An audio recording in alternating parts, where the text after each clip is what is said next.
આ તત્વો એ પરમ અલૌકિક તત્વો છે. ઠાકોરજીને કોઈની સાથે સરખાઈ ન શકાય, અનુપમેય છે. જો ભારતની વાત કરું, તમારા ઘરમાં કોઈ કામવાળા બેન આવતા હોય અને કામવાળા બેનને એમ કહો કે તું તો તારી બિલકુલ શેઠાણી જેવી દેખાય, તો એ રાજી થાય.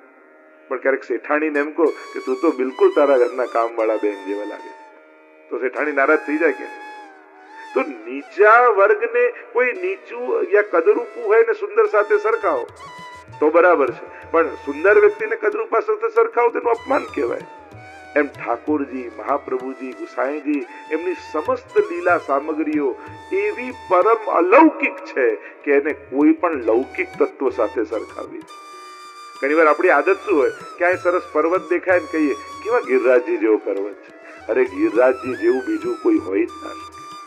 હા, એ પર્વતને જોઈને આપણને ગિરિરાજજીનું અનુસંધાન થઈ આવ્યું એ બરાબર છે કે ક્યાંક કોઈક એવું જોઈએ કે આપણને થાય કે આપણે ગિરિરાજજી જઈએ તો કેવો આનંદ આવે. કોઈ નદીને જોઈને ઘણી વાર આપણે કેવા યમુનાજી જેવા, અરે યમુના તુમસી એક હો જો તુમ હી, તમારા જેવું બીજું કોઈ છે જ નહીં, એમ ભગવતીઓએ કહ્યું. અને એટલા માટે સાધારણ નદીને જોઈને યમુનાજી સાથે, હા, યમુનાજીનું અનુસંધાન કરી શકાય કે આ નદીને જોઈને ખરેખર મને તો યમુનાજી યાદ આવી ગયા. તમે એનું સ્મરણ કરી શકો, સરખામણી ન કરી શકો. કોઈ ગમે તેટલો મહાન વ્યક્તિ હોય પણ મહાપ્રભુ સાથે ક્યાં સરખામણી, એ ઠાકોરજી સાથે ક્યાં સરખામણી થઈ શકે? આમની સાથે કોઈ, કારણ કે કોઈ સારું ગાતો હોય તો આપણે એમ કહીએ કે આ તો લતા મંગેશકર જેવું ગાય. લતા મંગેશકર ગાતે આ તો કોકિલ કરતી છે, કોયલ જેવું ગાય છે, પણ કોયલને કોની ઉપમા આપી? એ તો અનુપમેય છે. એમ અમારા ઠાકોરજી, શ્રીનાથજી બાબા, મહાપ્રભુજી, ગુસાઈજી, એમની સરખામણી કોઈને. અને સમસ્ત લીલા સામગ્રી જ્યાં સુધી કરું, પ્રભુના સેવામાં જે પણ વસ્તુ વિનિયોગ થાય છે, ઉપયોગમાં આવે છે, એ કોઈ પણ વસ્તુ લૌકિક નથી. ક્યારે પણ એમાં લૌકિક બુદ્ધિ કરવી નહીં. એ બધી જ લીલા સામગ્રી પરમ અલૌકિક છે. એ ઠાકોરજીના પાત્રો હોય, ઠાકોરજીના વસ્ત્રો હોય, ઠાકોરજીના ખીલોના હોય, કોઈ પણ ભગવત સંબંધી વસ્તુ હોય, એમાં ક્યારેય પણ લૌકિક બુદ્ધિ નહીં રાખે.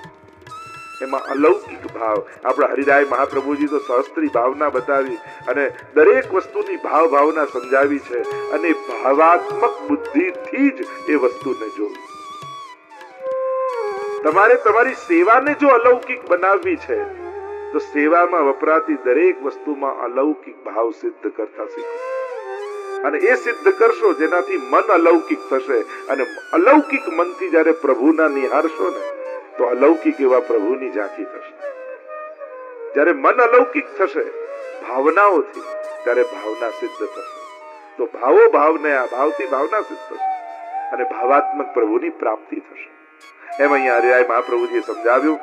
આગળ 30 શ્લોકમાં શ્રી હરિરાય મહાપ્રભુજી ચોથા શિક્ષાપત્રમાં ઉપદેશ કર્યો છે. અને એનો પ્રધાન મુખ્ય વિષય છે પ્રભુના વિરુદ્ધ ધર્માશ્રયી ધર્મોનું નિરૂપણ. પ્રભુની અંદર બિરાજતા વિરુદ્ધ ધર્માશ્રયી ધર્મ જે છે, જો કૃષ્ણ ભક્તિમાં, જેને કૃષ્ણ ભક્તિ કરવી છે, જેને વ્રજ ભક્તોની ભક્તિ કરવી છે, જેને વ્રજેશની ભક્તિ કરવી છે, એને કૃષ્ણ ભક્તિ કરતા પહેલા આટલી વસ્તુ સમજવી જરૂરી છે. પહેલી, પ્રભુની લીલાઓ નિત્ય છે. નિત્ય મીન્સ ઇટરનલ છે, શાશ્વત છે. એ તો ઘણા એમ કે આ 5000 વર્ષ પહેલા પ્રભુએ લીલા કરી તો હવે વ્રજમાં જઈને એનો અનુભવ ક્યાંથી થાય? એ તો થઈ ગયું ને, ભૂતકાળ હતું ને. અરે ના, પ્રભુનું નામ, રૂપ, લીલા અને ધામ આ ઇટરનલ, શાશ્વત છે. પહેલાય હતા, આજે છે અને પછી એ રહેવાના છે. પ્રભુએ લીલા કરી, વિચાર કરો, તમે એમ માનો છો કે 5000 વર્ષ પહેલા લીલા થઈ, પણ છેક તમે ધ્રુવ ચરિત્ર વાંચો તો ત્યાં નારદજી ભાગવતીમાં ઉલ્લેખ કરે કે તું મધુવનમાં જઈને તપ કર, જ્યાં પ્રભુ સદાય વિહાર કરે છે. એટલે કૃષ્ણ પ્રગટ થયા એના પહેલા કૃષ્ણ લીલા એ સ્થાન પર ચાલી જ રહી છે. તો આ તો શાશ્વત છે. અને એટલા માટે શાશ્વત હોવાને કારણે આજે પણ આ સમગ્ર લીલાઓનો અનુભવ થઈ શકે છે. આ નિત્ય લીલાવાદનો સિદ્ધાંત છે. અને એટલા માટે સૌથી પહેલા આ સમજી લેવું કે આ બધી જ લીલાઓ આજે પણ સવાર પડે તો આજે પણ વ્રજભક્તો જાગીને પ્રભુની સેવા કરે. આજે પણ સાંજ પડે ઠાકોરજી રોજ ગાયોને લઈને વૃંદાવનથી ગોકુલ આવે, અને આજે રાત પડે ને સકળ બ્રજમાં પૌડિયા વાલા કરે વિવિધ રસદાનજી. ગોવર્ધન ગિરી સઘન કંદરા રૈન નિવાસ કિયો પિય પ્યારી. આ બધી જ લીલાઓ આજે પણ થઈ રહી છે, અને થઈ રહી છે એટલે આજે પણ અનુભવ થઈ શકે. બીજો સિદ્ધાંત વિરુદ્ધ ધર્માશ્રયતાનો સિદ્ધાંત, જે આ શિક્ષાપત્રમાં હરિરાય. આ બહુ મહત્વનો ધર્મ છે જે પ્રભુની અંદર બિરાજે છે, અને આ ન સમજવાને કારણે આપણે ઘણા બધા લોકો કન્ફ્યુઝ રહીએ છીએ પ્રભુની લીલામાં. અને એ વિરુદ્ધ ધર્માશ્રયનો સિદ્ધાંત બહુ વિસ્તારથી હરિરાયજી આમાં સમજાવ્યો. અને એ ધર્મ છે બે વિરોધી ધર્મો એક જ ક્ષણે એક સાથે પ્રભુમાં બિરાજવા. અને વિરોધી ધર્મ એટલે પ્રભુ જે ક્ષણે મુગ્ધ છે, એમને બોલતાય નથી આવડતું, એ જ ક્ષણે સર્વજ્ઞ પણ છે. તમે લીલાઓ જુઓ, માટી ખાય છે એવા અબૂધ, અને મુખ ખોલે તો બ્રહ્માંડ દેખાય છે. આ વિરુદ્ધ ધર્માશ્રય થયું કે નહીં? જે માટી ન ખાવી એવી જેને ખબર ન પડે એવા અબૂધ હોય, પણ મુખ ખોલે તો એની અંદર બ્રહ્માંડ સમાય. જે ક્ષણે એ અસમર્થ છે, એ જ ક્ષણે સર્વ સમર્થ છે. આ વિરુદ્ધ ધર્માશ્રય એક સાથે ઠાકોરજીની અંદર બિરાજે. ઘૂંટણીએ ચાલતા ચાલતા નંદાલયના ઉંબરામાં ફસાઈ જાય ને ઉંબરોય ન ઓળંગી શકે, અને એ જ લાલન પૂતનાને મારવા માટે સમર્થ થઈ જાય, એના પ્રાણોના કર્ષણ કરી લે, અગાસુર બકાસુરને મારે. ખબર? જે ક્ષણે પ્રભુ બાલક છે, વિરુદ્ધ ધર્માશ્રય, પલ્લામાં ઝૂલતા હોય, ઘૂંટણીએ ચાલતા હોય, એ જ ક્ષણે એ કિશોર પણ છે. તમે પીછવાઈ યાદીમાં જોશો, ક્યાંય તમને બાલકૃષ્ણ દેખાય? કિશોર કૃષ્ણ જ દેખાય છે. એ હોળી રમતા હોય, રાસ કરતા હોય, જે લીલા કરતા હોય. આ વિરુદ્ધ ધર્માશ્રય ગુણ પ્રભુમાં છે. બંને ધર્મો એક સાથે. પ્રભુ માટે કઈ આશ્ચર્ય નથી. એ તો સંકલ્પની સૃષ્ટિ પ્રગટ કરી શકે તો બાલકમાંથી કિશોર ન થઈ શકે. એ તો સર્વરસોનું દાન કરવા પધાર્યા છે. જેનો જેવો ભાવ એના ભાવને પૂરા કરવા પધાર્યા છે. તો જે ક્ષણે બાળક છે, તો પ્રભુ આ બધી લીલાઓ કરી વ્રજમાં કેટલું રહે? 11 વર્ષને 52 દિવસ જ. ક્યાંય તમને કોઈ પીછવાઈ યાદીમાં 11 વર્ષના કૃષ્ણના દર્શન થાય છે? જોશો તો કિશોર પ્રભુ જ દેખાશે, મોટા જ દેખાશે. આ વિરુદ્ધ ધર્માશ્રય છે. એ બાલક તમને એમ થાય કે હમણાં તો શિંગાર કરાયા અને રાજભોગમાં કુંજમાં બિરાજી ગયા. કલાક પહેલા પલ્લામાં ઝુલાયા, ઘોડિયામાં કોણ ઝૂલે? સાવ નાનકડું બાળક હોય ને, અને કલાક પછી રાજભોગ આરોગ્ય અને કુંજ બેઠે હરી રાધ સંગ કુંજ ભવન અપને રંગ. અને ત્યાં સ્વામીજી સાથે વિહાર કરી રહ્યા છે બિરાજી. આવું સંભવ કઈ રીતે થાય? તો કે સંભવ છે, કૃષ્ણ તત્વને સમજો તો સંભવ છે. કૃષ્ણના અનેક ધર્મોમાંનો એક ધર્મ વિરુદ્ધ ધર્માશ્રય ધર્મ છે. અને આ ધર્મ સમજાઈ જશે ને તો પ્રભુની લીલામાં શંકા નહીં થાય, પ્રભુની લીલામાં આનંદ આવશે. કે જો ને પ્રભુ કેવી કેવી લીલાઓ કરે છે. હમણાં બાળક હતા અને હમણાં કિશોર થઈ ગયા અને પાછા બાળક થઈ જશે. એને ક્યાં કઈ કમી છે? 9 લાખ ગાયો રોજ દોહાય છે ઘરમાં, અને માખણ ચોરી કરવા ગોપીઓને ત્યાં જાય છે. તો એને રસ કોઈ ચોરી કરવામાં છે? એને રસ કોઈ વસ્તુઓમાં છે? વસ્તુઓના તો ભંડાર છે. એને રસ ગોપીઓના ભાવની પુષ્ટિ કરવામાં છે. ગોપીઓ એમ કહે કે પ્રભુ, આપને ત્યાં તો આટલા દહીં દૂધના માટલાઓ ભરેલા, અમે રોજ માણ આટલું બટેરામાં માખણ કાઢીએ, પણ તમારા માટે પ્રભુ કાઢીએ છીએ. આ સામગ્રી તમારા માટે સિદ્ધ કરીએ છીએ, અને આપને ન આરોગાવીએ તો પછી આ સામગ્રી શું કામ? પ્રભુ, અમે અસમર્થ છીએ આપના સુધી પહોંચવામાં. પ્રભુ કે તમે અસમર્થ છો ને, પણ હું તો તમારા ઘરે આવી શકું. ભલે ને ગામના લોકો મને ચોર કે, પણ હું તો તમારો મનોરથ પૂરો કરવા ચોર કેવડાઈને પણ તમારા ઘરે આવીશ. આવા અમારા ઠાકોરજી. આ છે વિરુદ્ધ ધર્માશ્રય ધર્મ, જે કૃષ્ણમાં બિરાજમાન છે. અને એટલા માટે પ્રભુનો કલાક પહેલા પલના થયા હોય તો કલાક પછી કુંજનોય મનોરથ થઈ શકે. જ્યાં મંગળામાં દહીં દૂધ માંડ આરોગ્યા હોય, આપણને લાગે કે આટલા બાલકૃષ્ણ અને આટલો મોટો 56 ભોગ કરીએ, આપણને લાગે કે પ્રભુ આરોગતા કઈ રીતે હશે? આપણા વાર્તા સાહિત્યમાં તો કહ્યું કે 2 ભાવના ઠાકોરજીમાં ક્યારે નહીં કરવી, અસંભાવના અને વિપરીત ભાવના. કે આટલા નાના બાલક કૃષ્ણ આટલો મોટો 56 ભોગ કઈ રીતે આરોગતા હશે? આ તો અસંભવ છે. તો કે પ્રભુ માટે બધું સંભવ છે. દેખો રી હરિ ભોજન ખાસ, એ તો 1000 હાથ ખડા કરી અને મુખમાં પધરાવવા એ સમર્થ છે. આ વિરુદ્ધ ધર્માશ્રય અને વિપરીત ભાવના. પ્રભુ હમણાં પલ્લા કરે તો હવે કુંજમાં કઈ રીતે બિદાઈ શકે? આ તો ઠાકોરની ચીર, અરે આ તો બરાબર ન કહેવાય. પ્રભુની લીલામાં ક્યારે પણ વિપરીત ભાવના નહીં કરવી, કારણ કે પ્રભુ તો કેવલ ભક્તોના મનોરથો પૂરા કરવા જ પધાર્યા. એમને સ્વયંને કોઈ સ્વાર્થ નથી, કોઈ કામનાઓ નથી.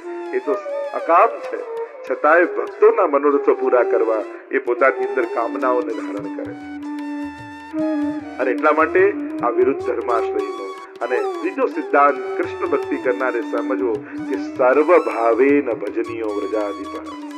પ્રભુ એકમાત્ર આ વિશ્વમાં એવા છે કે જેમની અંદર સર્વ ભાવો સ્થાપિત કરી શકાય છે. ત્વમેવ માતા ચ પિતા ત્વમેવ ત્વમેવ બંધુ ચ સખા ત્વમેવ ત્વમેવ સર્વમ મમ દેવ, તમે સર્વસ્વ મારા છો. એટલે પ્રભુની અંદર બાલ ભાવે થાય, કિશોર ભાવે થાય, સ્વામી ભાવે થાય, રક્ષાએ બંધાય, બધા જ ભાવો પ્રભુની અંદર સિદ્ધ થઈ શકે. તો સર્વ ભાવની ભક્તિ પ્રભુમાં કરી શકાય. આટલા સિદ્ધાંતો જો હૃદયારૂઢ થાય, એને સમજો તો સાચા અર્થમાં કૃષ્ણ ભક્તિનો આનંદ લઈ શકો. તો આ શિક્ષાપત્રમાં શ્રી હરિરાય મહાપ્રભુજીએ વિરુદ્ધ વિચાર કરો. એક ભાઈ પોતાના ભાઈને પત્ર લખી રહ્યો છે શોક દૂર કરવા માટે, પણ અહીંયા કોઈ લૌકિક ચર્ચા નથી થઈ રહી. ચર્ચા તો ભગવત ચર્ચા થઈ કે આપણે ઠાકોરજી કેવા છે, આપણને કેવું દુઃખ આવ્યું ને દુઃખમાંથી ક્યારે બહાર નીકળીશું, કેમ જે દુઃખને જ યાદ કરતા રહેશો તો દુઃખ જશે કઈ રીતે? અરે પ્રભુને યાદ કરો તો સર્વ દુઃખો સમાપ્ત થઈ જશે, કારણ કે એ આનંદ રૂપા છે.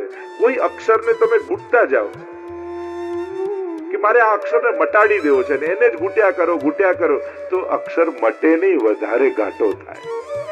આપણે દુઃખ સાથે એવું જ કરીએ છીએ. દુઃખને એટલી વાર ઘૂંટીએ છે, આવું કેમ થયું, આમ કેમ થયું, આમ કેમ થયું, એટલું બધું ઘૂંટીએ તો દુઃખ દૂર ન થાય, દુઃખ ગાઢું થાય.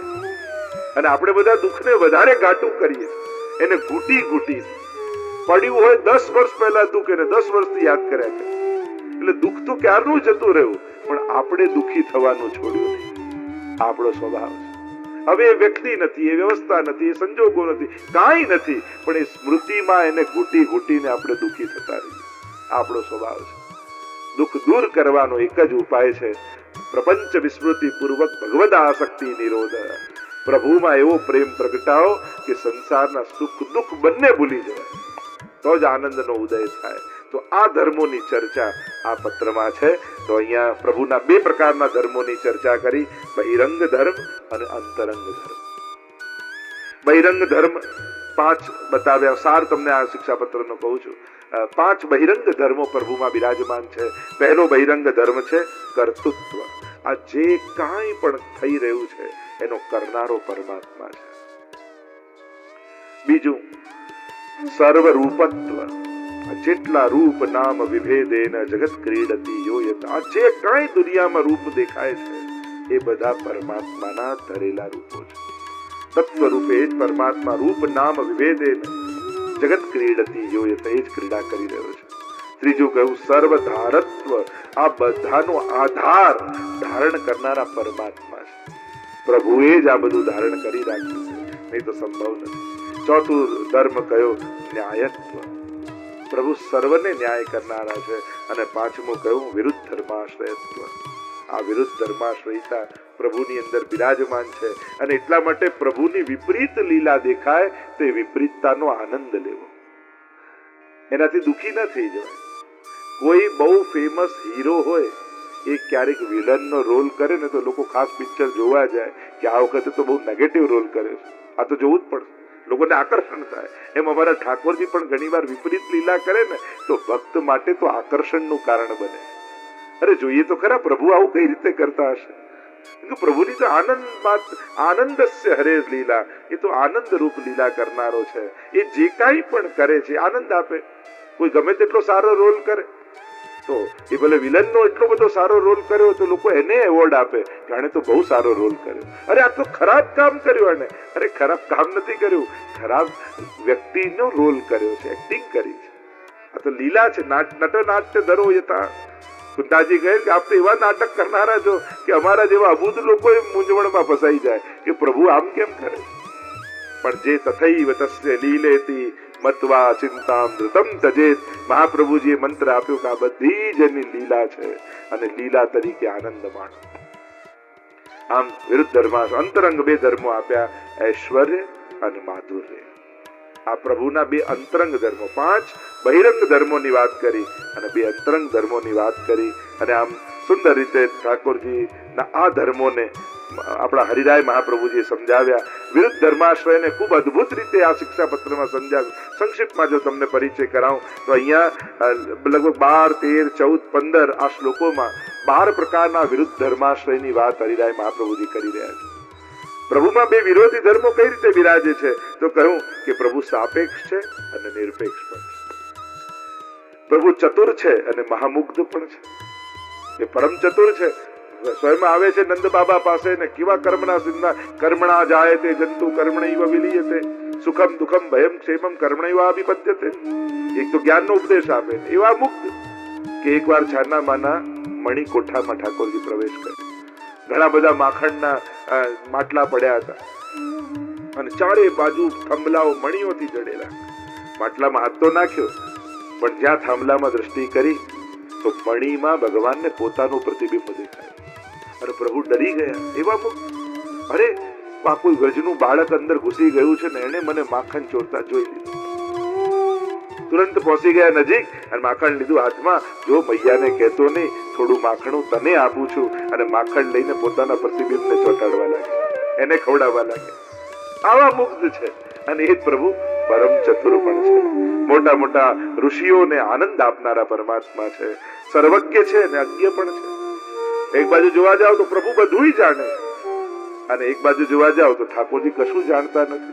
ચંદ ખિલોના લે હો, મૈયા ને જીદ કરે, મૈયા મૈયા મુકુ તો ચંદા મામા ખેલવે કે લીએ જઈએ, ચંદ્રમા મને રમવા માટે લઈને આપો. મૈયા કે ચંદ્રા મામા લાવું કઈ રીતે? અને ત્યાં પ્રભુ એવી લીલાઓ કરે છે જાણે પરમ અજ્ઞ હોય, જાણે કોઈ જ્ઞાન જ ન હોય. આપ એવા અબૂધ બની જાય. જો આજ તો નિર્દોષતાના ખેલ છે, આજ તો પ્રભુની લીલાઓના આનંદ છે. આ વિરુદ્ધ ધર્માશ્રય. ત્રીજું કહું, પ્રભુ આત્મરામ છે અને ગોપી રતિ વર્ધન પણ છે. પ્રભુને કોઈની અપેક્ષા નથી અને પ્રભુ ગોપીઓને વશ પણ છે. આ બંને વિરુદ્ધ ધર્માશ્રય ધર્મો છે. આગળ કહું, પ્રભુ પૂર્ણ કામ છે ને કામાર્થ પણ છે. પ્રભુ સ્વપ્રકાશ છે ને અપ્રકાશ પણ છે, બહિષ્ઠ છે ને અંતસ્થિત પણ પ્રભુ છે, સમર્થ છે ને અસમર્થ પણ છે. પ્રભુ ક્યાંક તમને એ જ પરમાત્મા કૃષ્ણ ચરિત્રમાં સમર્થ દેખાશે. એ તો સર્વ ટચલી આંગળીમાં ગિરિરાજજીને ધારણ કરી. અને એ જ પ્રભુ પીવત દૂધ સિરાય. એક બાજુ તો દાવાનળનું પાન કરે અને બીજી બાજુ મૈયાને કે મૈયા દૂધ બડો ગરમ હે, એટલે ફૂંક મારી મારીને ગરમ દૂધને ઠંડુ કરીને પીએ. એવા અમારા ઠાકોરજી છે. વાર્તા સાહિત્યમાં પેલું ગરમ ખીર હતી ને કેવા દાજી ગયા નારાયણદાસજીને ત્યાં ચંદ્રમાજી. હાથ ઝટક્યા ને આજે પણ એમની આંગળીઓ દાઝેલી છે. તેવા સમર્થ પણ છે ને સર્વસમર્થ પણ છે કે આંખો બંધ કરે ગુવાળિયાઓને દાવા નળનું પાન ઠાકોરજી કરી જાય. આવા વિરુદ્ધ ધર્માશ્રયી ધર્મો અમારા ઠાકોરજીની અંદર બિરાજે છે અને એ જ પ્રભુના ચરિત્રની શોભાની અભિવૃદ્ધિ કરનારા છે. એમ કહી સુંદર રીતે આને સમજાવ્યું. 18મા શ્લોકમાં આ શિક્ષાપત્રમાં શ્રી હરિરાય મહાપ્રભુજી સમજાવે છે. અહીંયા પુષ્ટિ માર્ગમાં ફલ અને સાધનનો ભેદ નથી. આપણે કહીએ સેવા જ સાધન અને ફલ શું? સેવાથી ઠાકોરજી પ્રસન્ન થયા અને તને માંગવાનું કે છે તો તું શું માંગીશ? તો વૈષ્ણવ કે પ્રભુની સેવા અધિક કરી શકું એટલી જ યાચના કરી. એટલે અહીંયા સાધન પણ એ જ ને ફલ પણ. શરણાગતિ જ સાધન છે. શરણ આયે સોઈ તારે, જે જન શરણ આયે સોઈ તારે. અને એટલા માટે આ બંનેની એકરૂપતા કહી અને અહીંયા કહ્યું કે સર્વ ધર્મનો પરિત્યાગ કરી અને કેવલ ને કેવલ ઠાકોરજીની શરણાગતિને પ્રાપ્ત થયું. વૈષ્ણવને વિપ્રયોગનું દુઃખ. પણ આગળ શિક્ષાપત્રના 27મા શ્લોકમાં શ્રી હરિરાય મહાપ્રભુજી સમજાવે છે કે વૈષ્ણવોને દુઃખ છે કયા? સંસારીઓને જે દુઃખ લાગે છે વૈષ્ણવને દુઃખ સ્પર્શ પણ કરતા નથી. વૈષ્ણવના દુઃખ કંઈક જુદા છે. જો સાધારણ સંસારી વ્યક્તિઓને સુખ અને દુઃખ જે છે, વૈષ્ણવના જ સુખ દુઃખ એ નથી. સાધારણ સંસારીઓના જે ધર્મ અર્થ કામ અને મોક્ષ છે, વૈષ્ણવના ધર્મ અર્થ કામ અને મોક્ષ કંઈક જુદા છે. તો વૈષ્ણવને દુઃખ કઈ વાતનું છે? શેનાથી દુઃખ લાગે છે? સંસારની સાધારણ વ્યક્તિ છે એને તો ગમતું થયું એટલે સુખ, ગમતું ન થયું એ દુઃખ લાગે. ગમતું મળ્યું એ સુખ, ગમતું ન મળ્યું એ દુઃખ લાગે. એટલે કે ઈચ્છેલું ન થવું એ જ દુઃખ છે. પણ વૈષ્ણવ જે ઠાકોરજીની ઈચ્છામાં જીવતો હોય, એને પોતાની ઈચ્છા જ ન હોય, તો એને કયું સુખ અને દુઃખ? વૈષ્ણવ માટે તો પ્રભુની સેવા મળવી એનાથી મોટું બીજું કઈ સુખ નથી. અને વૈષ્ણવ માટે પ્રભુથી દૂર જવાની ઘટના ઘટવી એનાથી મોટું કોઈ દુઃખ નથી. કુમનદાસજી ને જયારે ગુસાઈજી પ્રભુ ચરણને એમ થયું કે કુમનદાસજીને થોડો દ્રવ્યનો સંકોચ છે, તું કાશી જાઉં છું તો મારી સાથે લઈ જાઉં તો એમને પણ કંઈક દ્રવ્ય મળે. કહ્યું કુમનદાસ તમે મારી સાથે ચાલો. થોડા સમય દૂર ગયા તો ખરા, પણ એવો તાપ શ્રીનાથજી બાવાનો થયો, કીતે દિન વેજુ ગયે બિનુ દેખે, એવો તાપાત્મક પદ ગાયો. તો ગુસાઈજીએ કહ્યું કે કુમનદાસ तुम्हारी यात्रा तो यही हो गई, तुम तो वापस जाओ. चित्स्वामी ने સાથે લઈ ગયા. અરે ચિત્સ્વામી, હમ તો શ્રી વિઠ્ઠલ નાથ ઉપાસી અને સદા સેવું શ્રી વલ્લભ નંદન और कहां करूं जाए काशी. હું જઈને કાશી જઈને શું કરું? મારી તો કાશી આપના ચરણોમાં જ છે. ભગવદી વૈષ્ણવ માટે દુઃખ કયું તો પહેલું દુઃખ બતાવ્યું, કોઈ વૈષ્ણવનો મેળાપ ન થવો અને ચારે તરફ લૌકિક આસક્ત લોકોથી ઘેરાયેલા રહેવું એ ભગવદીઓ માટે અતિશય દુઃખકારક છે. લૌકિક આવેશ વાળા લોકોની વચમાં રહેવું, દુસ્સંગ જન્ય, દુસ્સંગી જનોના સંગ એ ભગવદીઓ માટે દુઃખકારક હોય છે. જેને પ્રભુમાં શ્રદ્ધા નથી, જેને વૈષ્ણવ હરિગુરુ વૈષ્ણવમાં ભાવ નથી, જે કેવલ લૌકિક આસક્ત છે, એવા દુસ્સંગીઓની સાથે રહેવું. કારણ કે એમને આનંદ લૌકિક વાર્તામાં જ છે, લૌકિક ચર્ચામાં જ છે, પ્રપંચમાં જ છે, અને ભગવદીઓને એમાં રસ આવતો નથી. આ તો દુસ્સંગ લોકો તો કેવા છે, જેમ ગાયના થન પાસે કેટલાક જીવડાઓ ચોટી જાય.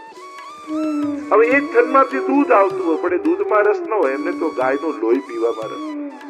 તો ઘણા એવા હોય કે બધી અનુકૂળતા મળી હોય, પણ બધુંય મળવા છતાં એને રસ તો પ્રપંચ પીવામાં જ હોય, એને ભગવદ રસ પીવામાં રસ જ ના આવતો. તો વૈષ્ણવ માટે આ દુઃખ છે. અને વાર્તા સાહિત્યમાં પણ તમે અનેક પ્રમાણો તમે જુઓ. સ્વયં હરિરાય મહાપ્રભુજી શિક્ષાપત્રમાં જાણે આંસુ સારતા કહે કે અહીંયા મને ભગવદીઓનો સંગ નથી, ક્યારે મને વૈષ્ણવનો સંગ મળે. બીજું દુઃખ કયું? લૌકિક આવેશજન્ય દુઃખ.